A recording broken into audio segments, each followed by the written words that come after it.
نحمده ونصلي على رسوله الكريم اما بعد فاعوذ باللہ من الشیطان الرجیم بسم اللہ الرحمن الرحیم۔ سوال یہ ہے کہ نماز وتر کی تیسری رکعت میں سورۃ فاتحہ اور سورت پڑھ کر رکوع میں چلے جائیں، دعائے قنوت پڑھنا بھول جائے تو اب کیا کرے؟ اے نماز دہرائے واپس لوٹ جائے، تفصیل سے نماز سے جواب دیجیے گا۔ جیسا کہ آپ حضرات میرا یوٹیوب چینل پر آپ کے مسئلوں کا حل سنتے رہتے ہیں، تو ایک ساتھی نے سوال کیا ہے کہ اگر ہم وتروں کے اندر سورت کے بعد دعائے قنوت پڑھنا بھول جاتے ہیں تو ہم رکوع میں چلے جاتے ہیں، تو کیا ہم واپس لوٹ جانا چاہیے یا ہماری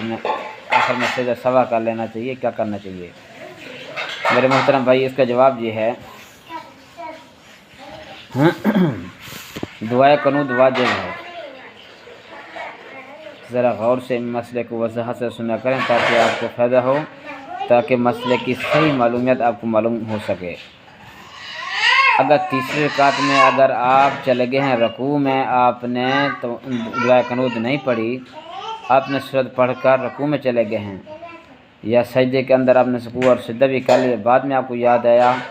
کہ بھی میں نے تو دعا قنوت نہیں پڑھی، تو اگر آپ تشہد میں بیٹھیں تو تشہد پڑھ کر آپ اپنا سجدہ سوا کر لیں اور آپ کی نماز ہو جائے گی۔ دعائے قنوت واجب ہے، اگر بھول جائیں تو سجدہ سوا کرنے سے نماز صحیح ہو جائے گی۔ نماز آخر میں اگر آپ نے نہیں پڑھی دعا قنوت، آخر میں آپ نے سجدہ سوا کر لیا ہے تو آپ کی نماز ہو جائے گی، اس میں کوئی مذاکرہ نہیں ہے، ہو جاتا ہے۔ اگر اتحیات کے بعد غلطی ہو جائے تو کیا سجدہ سوا کرنا ہوگا؟ نماز میں کوئی غلطی ہو جائے تو سجدہ سوا کر لیتے ہیں، لیکن اگر اتحیات کے بعد کوئی غلطی ہو جائے تو کیا کریں؟ یا اگر نماز کے دوران کوئی غلطی ہو جائے اور سلام پھیرنے کے بعد یاد آئے تو اب کیا کریں؟ یہ دوسرا مسئلہ ہے، وہ پہلا مسئلہ تھا، یہ دوسرا مسئلہ ہے۔ آخری اتحیات کے بعد سہو ہو جائے تو سجدہ سہو نہیں ہے، نماز پوری ہو گئی۔ سلام پھیرنے کے بعد یاد آیا کہ میرے ذمہ سجدہ سہو تھا، تو اگر سلام پھیر کر ابھی اپنی جگہ بیٹھا ہے تو نماز کے منافی کوئی کام نہیں کیا تو سجدہ سہو کر کے پھر اتحیات پڑھے، اور اگر اپنی جگہ سے اٹھ چکا ہے یا نماز کے منافی کوئی کام کر لیا ہے تو نماز دوبارہ پڑھے گا۔ اگر وہ اپنے جگہ سے ہٹ گیا ہے یا کوئی بات کر لی ہے، اس کے بعد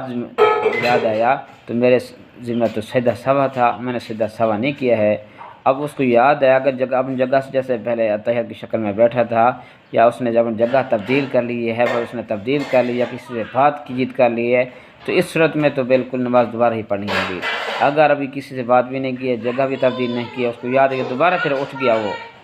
اس نے اپنا بیٹھے بیٹھے دوبارہ اس نے وہ سجدہ سہو کر لیا ہے، تو پھر اس نے سلام پھیرے، اس کے ساتھ وہ نماز پوری ہو جائے گی۔ یہ چھوٹے چھوٹے مسائل ہوتے ہیں، لیکن یہ آپ کے مسائل اور ان کا حل تو آپ اکثر سنتے رہتے ہیں یوٹیوب چینل پر، تو جیسا کہ آپ سنیں اس کی آپ کو وضاحت معلوم ہو رہی ہو، ٹھیک ہے، نہیں تو آپ کسی عالم سے بھی اس کے بارے میں مسائل پوچھ سکتے ہیں، لیکن سمجھنا چاہیے مسئلے کوئی مشکل نہیں ہیں، آسان ہیں، تو اگر آپ وہ سمجھ آ جائے ٹھیک ہے، نہیں تو پھر کسی عالم سے مفتی سے آپ اس رجوع کر سکتے ہیں۔ آپ اگر ہمارے یوٹیوب چینل پر نئے ہیں تو سبسکرائب بھی کر لیں اور گھنٹی کو بھی دبا دیں، تاکہ ہر ہماری آنے والے یوٹیوب چینل جو نئی ویڈیو تک آپ حضرات کے سامنے ہو، تاکہ آپ کو اس کی چیز کا فائدہ بھی ہو سکے۔ جیسا کہ آج میں نے آپ حضرات کے سامنے وتر اور تشہد کے بعد ان کے جو مسائل بیان کیے ہیں، اللہ پاک ہمیں اس پر عمل کرنے کی توفیق عطا فرمائے۔